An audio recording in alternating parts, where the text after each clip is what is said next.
I repeat, it's not in the best interest of justice to treat Mkhwanazi as not a whistleblower.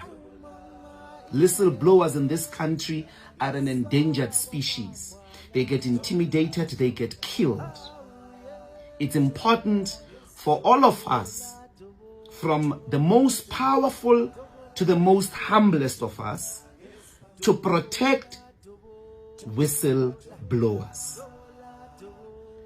It's not in the best interest of justice to intimidate Mkhwanazi before he even takes a stand, to rubbish him before he even takes a stand.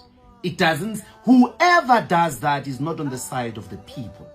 Because what Mkhwanazi has done is to give an opportunity to the country to uproot corruption, to uproot gangsterism and cartels from the criminal justice system.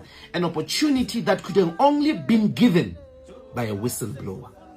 Why rubbish him? Why intimidate him? Why make him want to appear?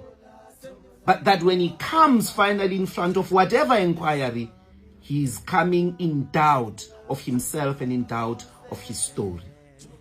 Those of us in society who anticipate his coming to any inquiry by rubbishing him are not on the side of the people. Because our experience with prosecutors, our experience with the police, our experience with politicians on the ground, on the police stations, in the magistrate courts, is that there is a lot of bribery, corruption.